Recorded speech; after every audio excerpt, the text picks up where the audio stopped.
Today, you're going to learn about generative AI and the speed at which it's evolving, and the immediate effects it's having in healthcare and life sciences and across industries. You'll hear what AI will do for healthcare outcomes, how it might not drive down healthcare costs, and the potential for questionable ethics. You'll also learn about robots, humanoids, and what comes next. Is it going to make things better?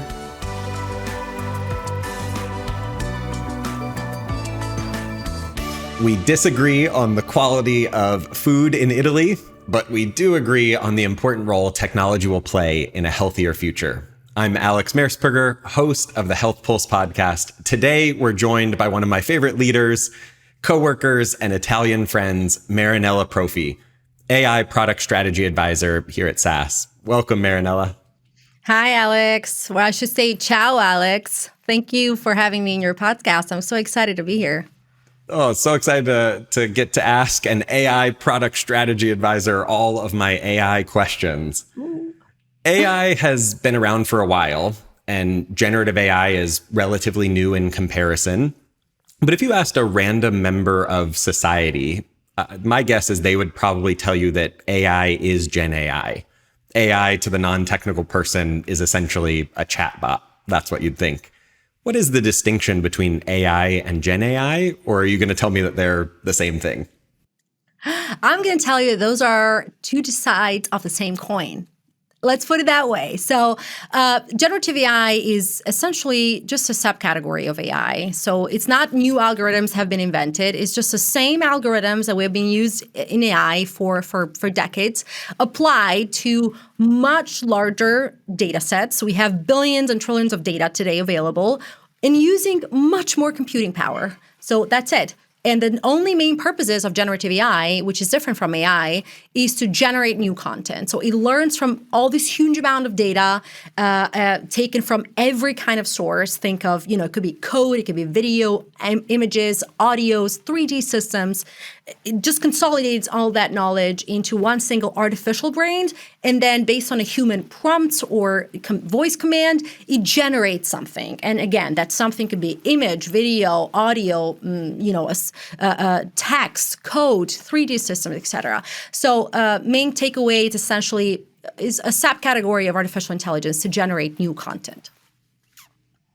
You talked about Gen AI being a new generative technology, and so it's relatively new within the last few years. How fast has it evolved since it came out? What are you seeing? Oh, wow. Well, I feel like first of all, I can't believe ChatGPT has been around just a year and a half. I don't even remember anymore my life before ChatGPT.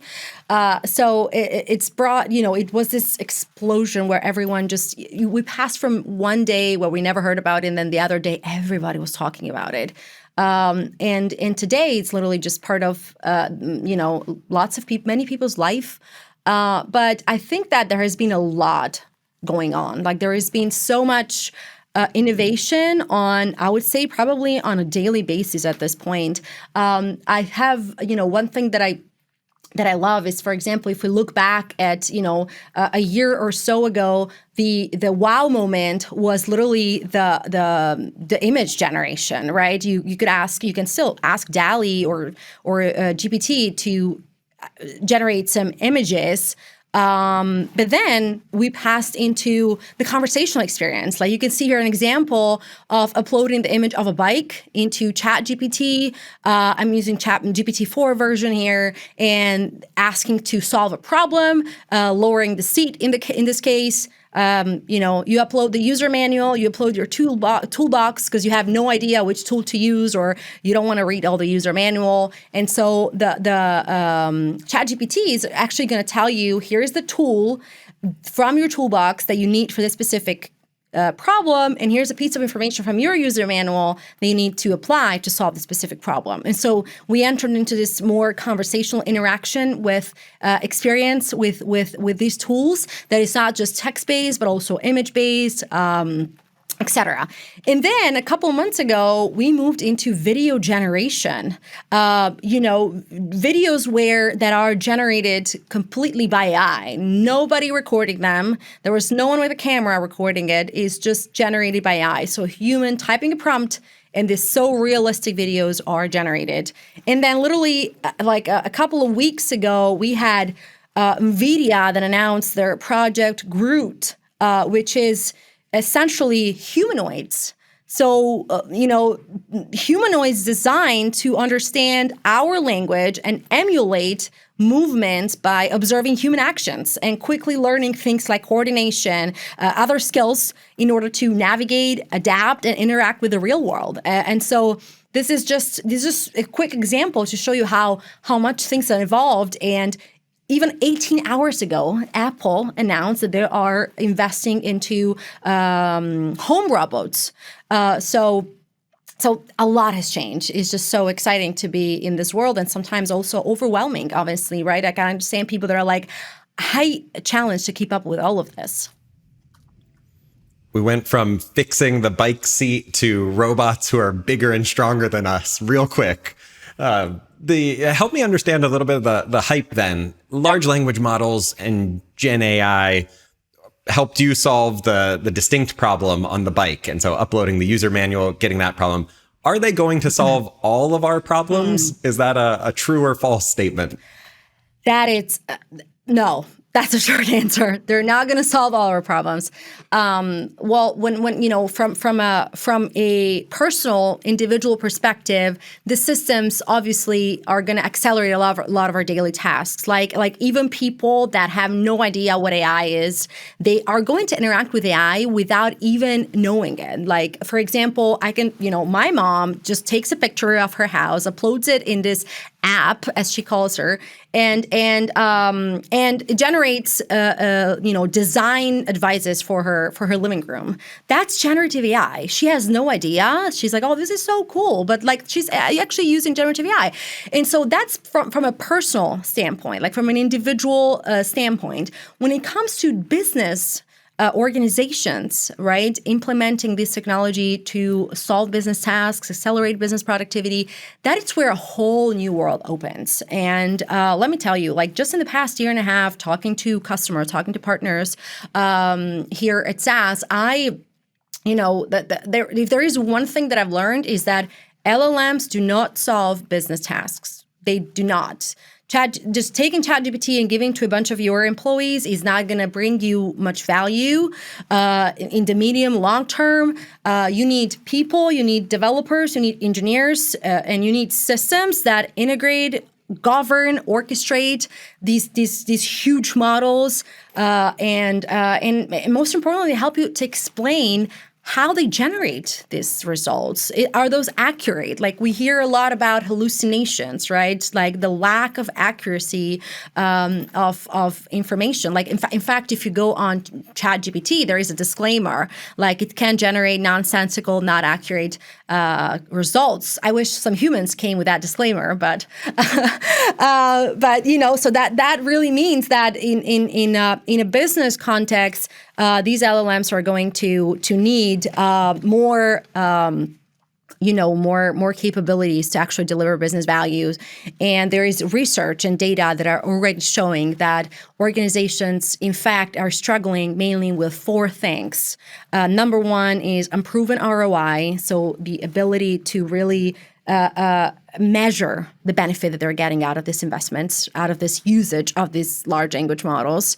And the reality is that the formula to translate the aha moments into numbers is not there yet. And I'm afraid it's not going to be there yet for quite some time, because we're not going to see actual benefits until the entire business processes get redesigned.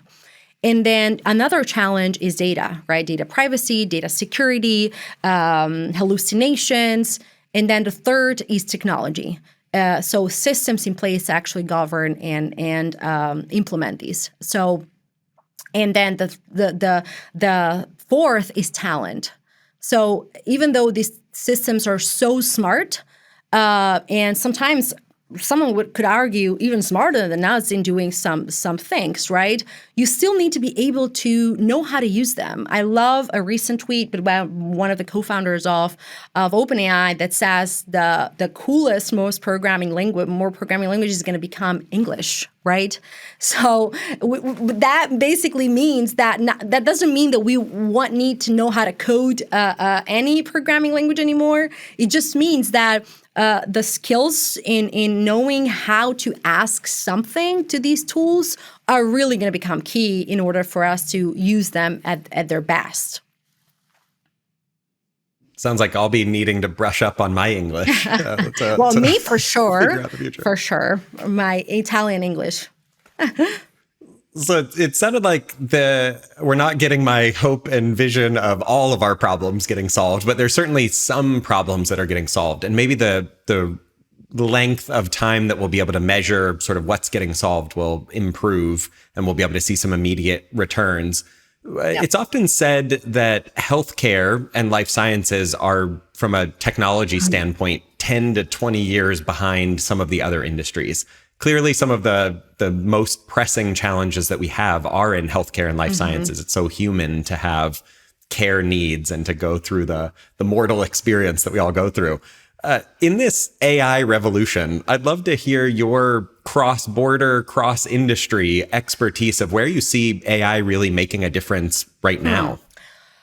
Well, I really think it could. The power of AI has been cross-industry in the past decades, right? And I think that will continue to be the case. So we're going to see a potential of applicability of these technologies across many, many different industries.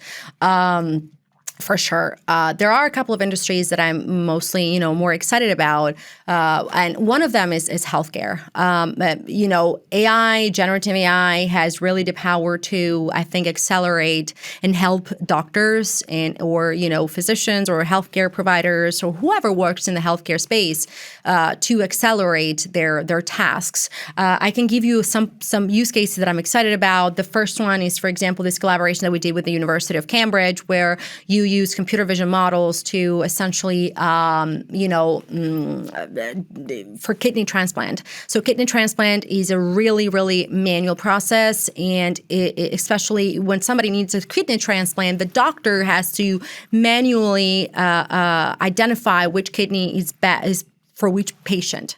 And that takes a lot of time. So you might have a patient that is waiting to receive the transplant, and that's a long time process. So with the usage of AI, we've implemented a system that essentially is able to match the best kidney with the best patient in a super fast time, accelerating all that decision process, and so bringing the best quality organ to the appropriate patient at the fastest time possible. And so I think that it's really going to be the case. Another one is breast cancer.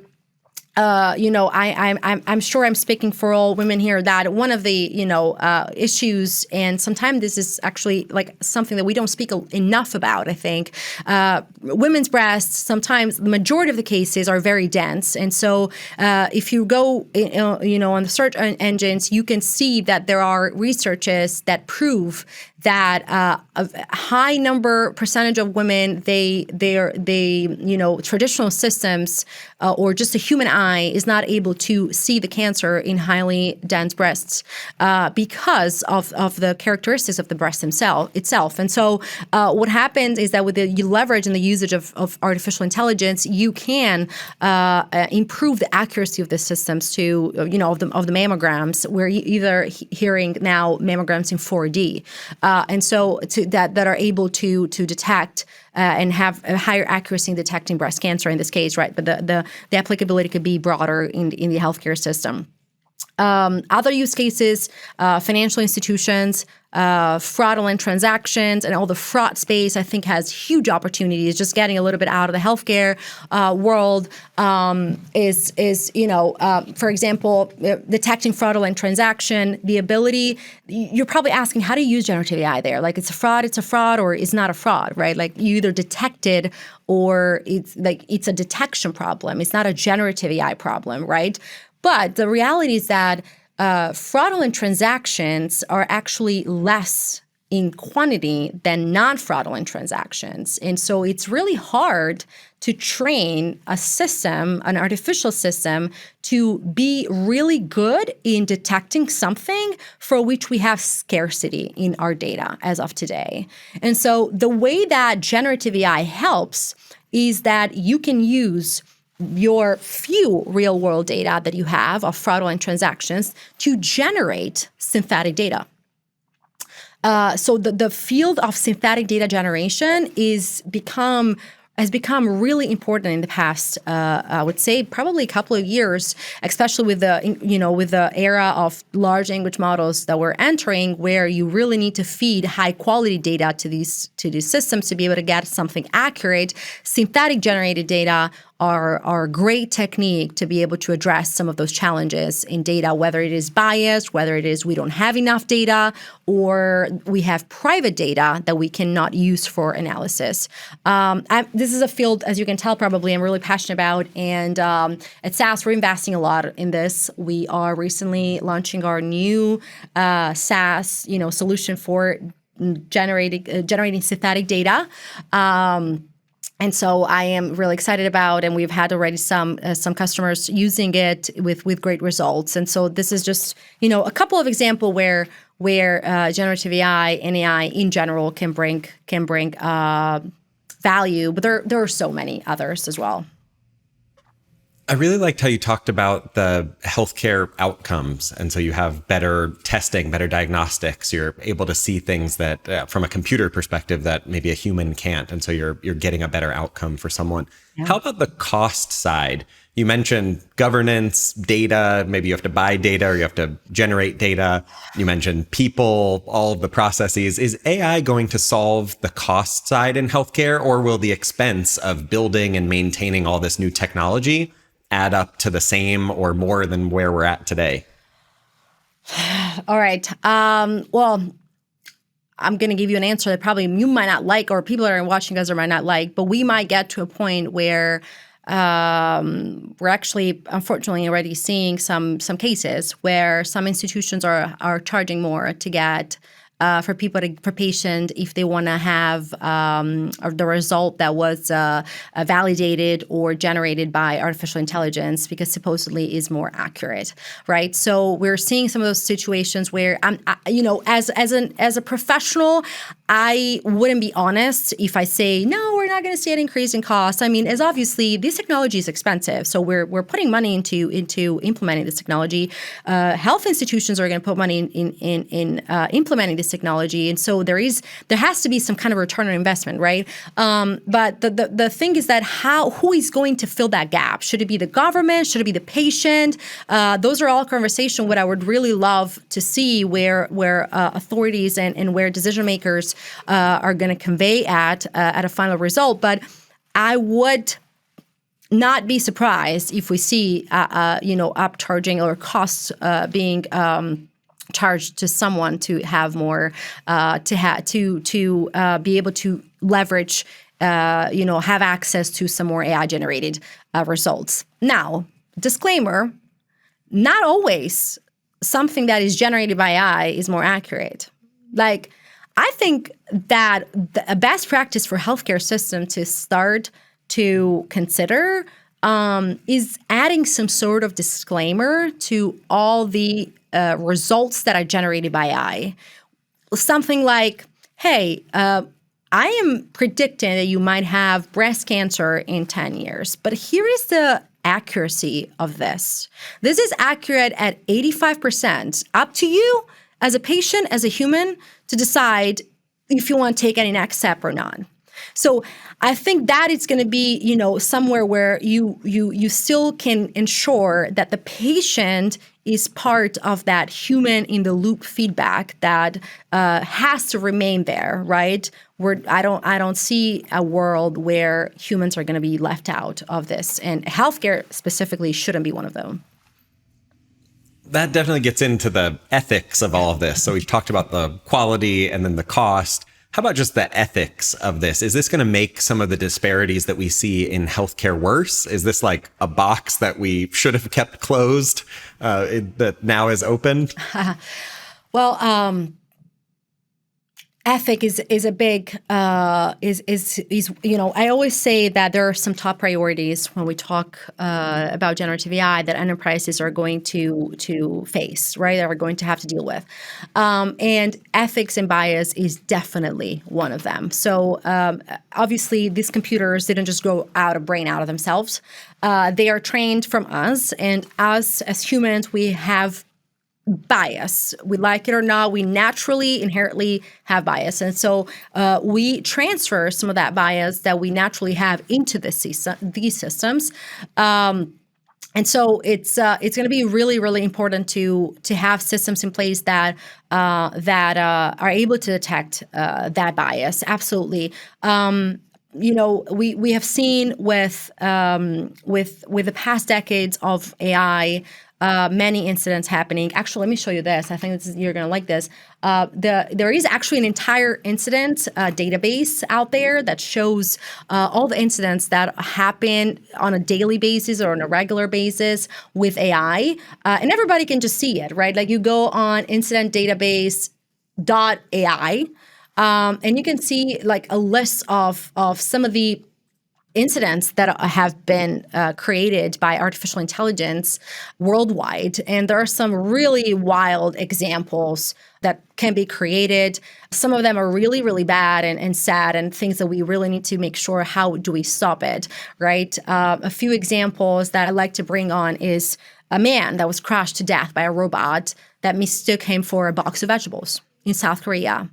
A New Jersey high school student that used generative AI to create deep fake of a student, deep fake nudes, and making it look so real. Like these are real world problems that it's not like we will have to deal with them. We are already dealing with them.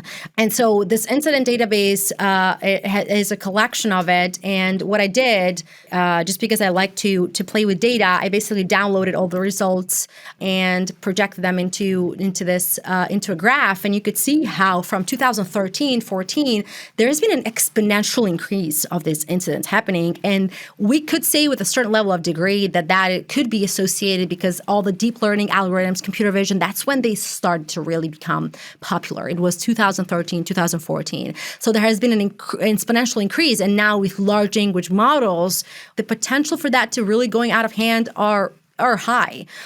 And even going even more, if you're wondering, like, what type of messes does AI creates, in which categories mostly? And if you divide incidents that are reported in the database by category, you'll see that race, gender, and religion are the top three categories by which AI in general creates incidents in the world. And so I think that I can confidently say that human oversight will remain mandatory for a long time. And I would say hopefully and thankfully so, because we'll need to continue to talk. We cannot stop the debate around how we're going to regulate this system. And I'm not saying that we're going to get to a point where we're going to be able to prevent every incident. Let's be honest with ourselves. Like there's always going to be bad actors out there, right? And this is not just AI. It is applicable to everything. The point is, how can we prevent as much as possible from that to happen, and how can we detect or track when it's happening, to be able to say, okay, and trace it to the person that or the individual, or whoever did it. And I'm thankful that I'm seeing governments around the world coming with regulations already and starting to activate some sort of regulatory frameworks. I don't know how scared I should be. I think you showed that the couple examples, and I clearly feel like I need to turn off the internet for a few days. And so maybe it is a box that we opened. That is always a good choice. Let me tell you, that is always a good choice. You did mention human oversight, and in different parts of the conversation, you've talked about sort of the people aspect. It does sound like AI will affect jobs. Yeah. How, and maybe more importantly, and maybe selfishly, who? Ooh, okay. Obviously that's the other $1 million questions these days, right? Like, am I gonna lose my job? I think that if we look back at the history of human beings, there has always been historically, timelines where some disruption happened in the job market. Like, think back to Ford, like the cars, right? Taylor and Ford. It used to take tens of people to do one car. And then we had the Industrial Revolution. And then today you have 2 people needed. And then everything else is just managed by robots or, automated mechanically. And I obviously, generative AI and AI is going to create some of that disruption. We are already seeing some of that disruption happening through the news or, other places. Personally, I think that jobs are going to be impacted in different ways. So we are going to see jobs that, today exist, but they're going to become AI empowered. I don't see a content marketer not being an AI-empowered content marketer. I don't see a product manager not being an AI-empowered product manager. I don't see a podcast producer not being an AI-empowered podcast producer, right? So I think a lot of many jobs are going to have that AI-empowered kind of unofficial title before their official title, and I think that's great. We're going to see jobs that do not exist today that will exist in the future. For example, just by taking a guess, today we have movie producers. I would say we're going to have movie developers. Like you're literally, or like advertisement developers. Like you're going to have to take somebody that is really good in prompting and to create an entire campaign, an entire movie. Why not? Maybe working in conjunction with movie producers, right? Obviously, there are going to be jobs that exist today and they're going to disappear. They might not be needed, but they're going to transform into something else. So definitely the job market is going to evolve. Personally, I think that the number one skill that it's never going to be dismissed, and it's only going to be increasingly demanded, is data literacy. So whoever's watching this video, take a data literacy course, make your mom take a data literacy course. I forced mine. Everybody that that's a way, I would say, to stay relevant, make people you love to stay relevant. And in this new educational and era that we live in, that it's completely empowered by AI. Well, joke's on you because I'm actually on the beach right now and it's my AI avatar that is doing this conversation. So. Good for you. You have your pulse on the market trend better than anyone I know. How are you seeing the market for what organizations are investing in? Are they buying data? Are they buying platforms? Are they buying point solutions? Is it war on talent right now? What's the sort of overall organizational market investing in? Yeah. So I think that I have during my day, I pass from, customers, a CTO of a bank that says to me, I'm experimenting on 452 use cases on generative AI. To people that are like, no way in hell I'm going to use this. My employees cannot use ChatGPT. That's completely prohibited. And so we have this, this two extremes sides of the coins. And then obviously we have many shades of gray in the middle. I think that if we look at areas of general investments, like if we could break down into, macro categories, I would say the first one is this concept of Copilot. We've seen Microsoft launching Copilots and many other players in the industry launching Copilots. So the first investment is definitely this concept of having a personal assistant that accelerates routine tasks, right? Whether it is generating code or opening a report or generating a report or running some sort of data analysis in the background. Second, I mentioned before, synthetic data generation. This is something that we're seeing organizations really very, very interested in how they can use synthetic data to protect their own data, to augment their own data, to increase, the quality of their current data. So that's another one. And if you want to talk more future trends, I mentioned this briefly before. Digital twins and robotics, especially the last one, I think it's going to really, really be the biggest investment of the future, the concept of robotics and humanoids. Yeah, it's, the AI was the hype, and maybe before that, obviously there were other hypes, but it was AI, and then now Gen AI is the hype. What the next hype? It sounds like humanoids, robotics. I would say so. I would say so. And, it's not, when we think about humanoids and we think about robots, we think about, this object that really looks like a human being and not skin made, but iron made. And it's not always the case, right? Humanoids and robots, they could be applied. They are already used in many industries. Think of automotive, right? Are extensively used since the Industrial Revolution. And then we're going to see applicability into more daily lives of humanoids, like cleaning the house even more than the current existing one, cooking for us, or delivering things for us. Now, when it comes to this, I obviously see a lot of different reactions. Right? People that are like, this is going to be the coolest thing in the world. People that are like, this scares me so much. And I think that's fair because every new technology creates different reactions. If we think back on 2007 when they launched the first iPhone, I remember people saying like, why in the hell would anyone want to keep his pictures in this thing? That was one of the reactions, right? Can you imagine that today, like looking now, after decades?